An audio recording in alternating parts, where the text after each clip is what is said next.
आइकिल academic player का नया chapter आ चुका है तो बिना देरी के चलो स्टार्ट करते हैं। जहां पर इस चैप्टर की स्टार्टिंग में हम देखते हैं जब हाउ ने हमारे कोरिन को किस किया होता है तो वह हट कर कहती है क्या कोरिन तुम इसे नफरत करते हो। इस टाइम पर कोरिन भी काफी ज्यादा ब्लश कर रहा होता है। वह कहता है नहीं नहीं ऐसा कुछ नहीं है लेकिन रुको। और वह मन में भी सोच रहा होता है मुझे इसे बता देना चाहिए कि मैं अभी इसकी फीलिंग्स को एक्सेप्ट नहीं कर सकता। लेकिन तभी कहती है रुको मैं रैन हूँ। हाउ यहाँ से जा चुकी है। उसने ये सब करने के लिए सच में काफी ज्यादा हिम्मत जुटाई होगी लेकिन वह तुम्हारे जवाब को सुनने के लिए हिम्मत नहीं जुटा पाई है। कोरिन भी कहता अच्छा ऐसा है। वैसे रैन आज का ये दिन सच में काफी अच्छा रहा है ना। रैन भी कहती है हाँ ये दिन तो काफी अच्छा रहा। मैं भी इस पूरे टाइम हाउ के ही साथ थी तो मुझे ये पूरे दिन की मेमोरीज याद है। कोरिन भी कहता है ये तो काफी अच्छी बात है। अब हमने कुछ ऐसी मेमोरीज बनाई हैं जिन्हें हम बाद में भी याद कर सकते हैं। तो ठीक है तो चलो हमें वापस चलना चाहिए। तभी रैन हमारे कोरिन को रोकते हुए कहती है रुको तो सही एक मोमेंट। तुमने तो सिर्फ हाउ के साथ ही मेमोरीज बनाई हैं तो आज प्लीज हम दोनों के साथ मेमोरीज बनाओ। जहां पर उसने भी किस कर लिया होता है हमारे कोरिन को। कोरिन में मन में सोच रहा होता है मैं तो सिर्फ एक आउटसाइडर हूँ। क्या मुझे इतना प्यार मिलना क्या मैं इसके लिए डिजर्व भी करता हूँ। और क्या ये जो सारी चीजें हो रही हैं वे सभी ठीक हैं। जहाँ पर वह अपने पास्ट की मेमोरीज को भी याद करता है। जहाँ पर पिछली लाइफ ने प्रिंसेस मरियम ने भी अपनी अंतिम सांसों में यही कहा होता है कि वह कोरिन को सबसे ज्यादा पसंद करती है। जहाँ पर वह रूम में आ चुका होता है और अभी भी सोच रहा होता है क्या अभी भी मैं किसी को चुनता हूँ क्या यह ठीक रहेगा। और इसी के साथ सीन शिफ्ट होता है। हमें दिखाया जाता है रॉयल पैलेस का सीन जहाँ पर आज काफी बड़ी रॉयल बैंक्वेट पार्टी रखी गई होती है। कोरिन भी अपनी पूरी टीम के साथ वहां पर आया होता है और कहता है कोरिन भी कहता है सोचा जाए तो वरेन तुम्हारा ये पहला टाइम है ना जब तुम इस रॉयल पैलेस में आई हो। मैरिट अब पूछ लेती है कोरिन क्या यह तुम्हारा पहला बार नहीं है। कोरिन भी कहता है हाँ ओह हाँ हाँ हाँ मेरा भी पहली बार है। और मन में सोचता है हाँ ये सही कह रही है। रिग्रेशन के बाद ये मेरा पहला ठीक टाइम है जब मैं यहाँ पर आया हूँ। लेकिन वह अपने सामने के नज़ारे को देखने के बाद काफी ज्यादा खुश होता है और कहता है काफी लंबा टाइम हो गया ऐसी किसी चीज को देखे हुए। वे लोग कुछ ऐसे हैं जिन्होंने मिस टावर को हराने में काफी ज्यादा मदद की थी। और देखा जाए तो मर्कबा अकेडमी ने काफी अच्छे और जीनियस टैलेंट को प्रोड्यूस किया है। जहाँ पर हमारी बेचारी एलिस का सीन देखते हैं जो कि बेचारी शांति से खाना खा रही होती है। लेकिन तभी वहाँ पर उसके कुछ फैंस आ जाते हैं जो कि कहते हैं प्लीज एलिस हमको अपना ऑटोग्राफ दीजिए।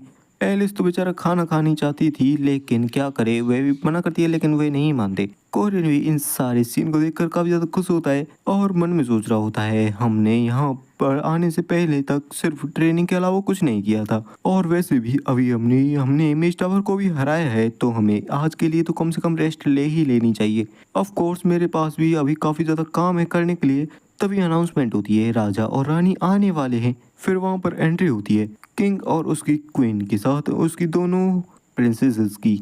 जहाँ पर किंग कहता है सभी लोग ध्यान से सुनो। आज के दिन को सेलिब्रेट किया जा रहा है क्योंकि मेरी प्यारी बेटी यानी कि सेंटेस जिसे गॉड द्वारा चूज किया गया है मेज टावर से बचाकर लाई जा चुकी है। और आज यहाँ पर वे गार्डियंस भी उपस्थित हैं जिन्होंने इस मकसद को पूरा करने में अपना पूरा जी जान लगा दी थी। तो हीरोज अपने सिर को उठाओ। मैंने आप सभी की जितनी भी अचीवमेंट्स हैं उन सभी के बारे में सुना है। आप अच्छे नाइट हो तो आप अपनी इच्छाओं को बता सकते हो। अगर मेरे बस में हुआ तो मैं आपकी इच्छाओं को पूरा करने के पूरा प्रयास करूंगा। जहाँ पर कोरियन मन में सोचता है यह तो एकदम कहानी के अनुसार है। जैसा कि इस टाइम लाइन में इस टाइम पर कोई भी प्लेयर कुछ भी मांग सकता है कोई एलेक्सर ट्रेजर या कोई भी बड़ी जगह या कोई भी टाइटल। लेकिन तभी कोरियन कहता है मुझे सिर्फ एक चीज चाहिए और वो एक चीज है एक माफी। जिसकी ऐसी बात को सुनकर तो किंग भी चौंक जाता है एक पल के लिए। कोरियन अपनी बात को पूरा करते हुए कहता है मुझे एक ऐसी माफी चाहिए जिसका यूज एक बार किया जा सके और वह हर क्राइम को माफ कर दे। हमारे कोरियन की ऐसी डिमांड को सुनने के बाद उस बैंक्वेट हॉल में जितने भी लोग होते हैं सारे लोग काफी ज्यादा चौंक जाते हैं। कोरियन की ऐसी डिमांड सुनने के बाद किंग भी थोड़ा चौंका हुआ होता है। वह कहता है ठीक है तो इस बैंक्वेट को आज यहीं खत्म करते हैं और कोरियन चलो कहीं और चलकर बात करते हैं। जहाँ पर कोरियन मन में सोच रहा होता है मेरे पिछले रिग्रेशन में मेरे पास काफी सारे रिग्रेट्स थे और ज्यादातर जितनी भी मेमोरीज थी वे एकदम पेनफुल थी। मैं उस बेकार के पार्क स्यू पर एक इडियट की तरह भरोसा करता रहा जिसकी वजह से मैं अपनी मास्टर को भी नहीं बचा पाया और उस इंसिडेंट को भी रोकने में असफल रहा। अगर चीजें सिनेरियो को ही फॉलो करती जाएं तो यहाँ पर खून का एक सैलाब आएगा और यह पूरी जगह उसमें डूब जाएगी।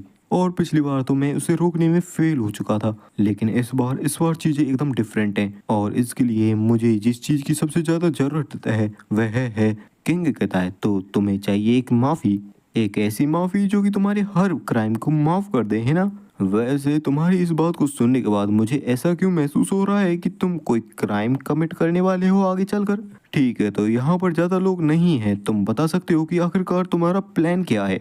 लेकिन कोरिन साफ इनकार कर देता है और कहता है नहीं महाराज, मैं नहीं बता सकता।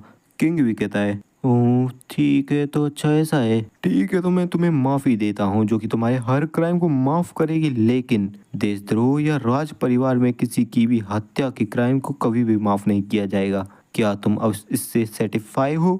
लेकिन कोरिन कहता है मुझे माफ करना महाराज, लेकिन मैं एक ऐसी माफी मांगना चाहता हूँ जो कि मेरे हर क्राइम को माफ करे। जहाँ पर किंग और भी ज्यादा गुस्सा हो जाता है, वह कहता है क्या क्या तुम्हें समझ में भी आ रहा है तुम कह क्या रहे हो, और क्या तुम सोच भी रहे हो आखिरकार तुम कह क्या रहे हो? तुम एरोगेंट, तुम साफ साफ शब्दों में यह डिक्लेयर कर रहे हो कि तुम कोई क्राइम करने वाले हो काफी बड़ा, चाहे तुम कोई हीरो हो जिसने मेरी बेटी को बचाया हो या कोई एग्जीक्यूशनर जिसने मिस टावर को खत्म किया हो, यह मैटर नहीं करता। अगर तुम्हारी स्वॉर्ड की टिप मेरी रॉयल फैमिली की तरफ हुई तो यहाँ पर एक ही चीज होगी जो कि मैं करूँगा, गार्ड्स जल्दी से आओ और इसे पकड़ लो। लेकिन तभी उस कमरे में किसी की एंट्री होती है जो कि कहता है नहीं रुको, आप हीरो को अपने हाथों से नहीं मार सकते फादर, और ये और कोई नहीं बल्कि होती है स्टेले, और कहती है कोरिन लोच ने मेज टावर को खत्म किया और मुझे बचाया था, और क्या आपको पता है कि मैंने कोरिन के साथ काफी सारी रातें भी बिताई हैं। कोरिन भी अजीब सी शक्ल बनाते हुए सोचता कह क्या रही है ये, वैसे पूरी तरह गलत नहीं है लेकिन फिर भी, और रात में बताने वाली बात को सुनकर तो किंग भी काफी ज्यादा गुस्सा हो जाता है, कहता है क्या रातें बिताई हैं। जहाँ पर स्टेले आगे कहती है फादर मैं कोरिन पर आपसे भी ज्यादा भरोसा करती हूँ, इस दुनिया में किसी और चीज से भी ज्यादा। और यह एक एडवाइस है जो कि प्रिंसेस एस्टेले की तरफ से नहीं बल्कि एक सेंटेंस की तरफ से है। किंग भी कहता है क्या तुम इस बात को अपनी पोजीशन को सेंटेंस की तौर पर रखते हुए कह रही हो?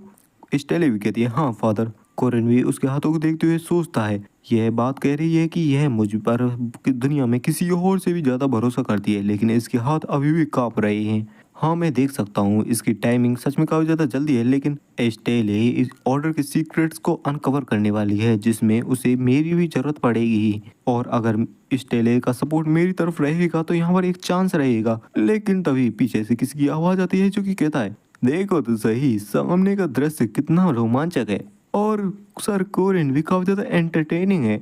देखो तो सही आपने मांगी भी क्या चीज, एक माफी, और ये और कोई नहीं बल्कि होती है प्रिंसेस मरियम। कोरिन मन में सोचता है जिसकी सबसे बेकार टाइमिंग हो सकती थी वह भी आ चुकी है, प्रिंसेस मरियम जो कि कैथोलिक चर्च की एक सेंटेंस है, क्योंकि आखिरकार मैंने मेज टावर को डिस्ट्रॉय किया है जो कि कैथोलिक चर्च का एक अलाई था, तो यहाँ पर तो ऐसा कोई भी रास्ता नहीं बनता कि वह मेरे ऊपर सहानुभूति दिखाए। तो अगर यह मरियम है जो कि स्टेले को एक कांटे के तौर पर देख दिए तो यहाँ पर तो मेरी चीजें और भी बेकार होने वाली हैं। यह सच में काफी बुरा है।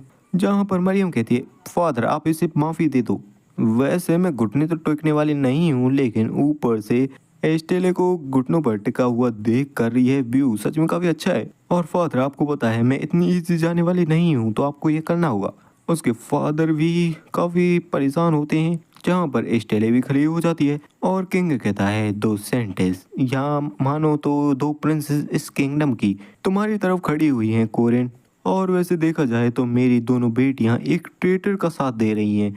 बच्चों को बड़ा करना सच में एकदम यूजलेस रहा। कोरिन लोच जैसा तुम करना चाहो, मैं तुमको एक बार की माफी देता हूँ जो कि तुम्हारे सारे ही क्राइम्स को माफ करेगी। जहाँ पर कोरिन भी झुकते हुए कहता है थैंक यू योर मैजेस्टी, आपका शुक्रिया। जहाँ पर कोरिन अपने मन में सोचता है मैं सक्सेसफुल तो हो गया, लेकिन मेरे मन में अभी भी एक अजीब सी फीलिंग आ रही है। मुझे ऐसा क्यों लग रहा है कि मैं कुछ मिस कर रहा हूँ, और यही फीलिंग मुझे तब भी आई थी जब मैं मेज टावर की तरफ उनसे लड़ा था, और इस टाइम पर भी वही सेम फीलिंग। आखिरकार प्रिंसेस मरियम मेरी मदद क्यों कर रही हैं? जहां पर हम देखते हैं रात का सीन, प्रिंसेस मरियम अपने रूम में बैठी होती है और कहती है मेरे हिप्पोक्रेट फादर वे जरूर से इस बारे में काफी ज्यादा चिंतित होंगे कि मेरा ये गुस्सा और नफरत कितनी आगे फैलेगी, लेकिन मैं थोड़ा डिसअपॉइंटेड हूँ। मैंने कभी नहीं सोचा था कि तुम्हारे जैसा कोई पर्सन बिना लेडी की आज्ञा के उसके रूम में बिना बताए घुस ही आएगा। एक जेंटलमैन के तौर पर आप में मैनर्स की काफी ज्यादा कमी है, और भाई साहब इसके रूम में आने वाले पर्सन को देखकर तो एक बार के लिए मैं भी चौंक गया था। और ये और कोई नहीं बल्कि होता है टाटेस वोल्ट जार। काफी सारे चैप्टर्स के बाद फाइनली इसकी भी एंट्री हो गई, जहां पर वह आते के साथ कहता है मैं आशा करता हूं कि आप इसके बारे में समझेंगी, क्योंकि आखिरकार मैं चीजों को ज्यादा नॉइजी बनाना नहीं चाहता था। तो भाई साहब इस धमाकेदार एंट्री के साथ ये चैप्टर नहीं एंड होता है। तो वीडियो को लाइक, चैनल सब्सक्राइब कर देना फॉर नेक्स्ट चैप्टर। तब तक के लिए सायोनारा।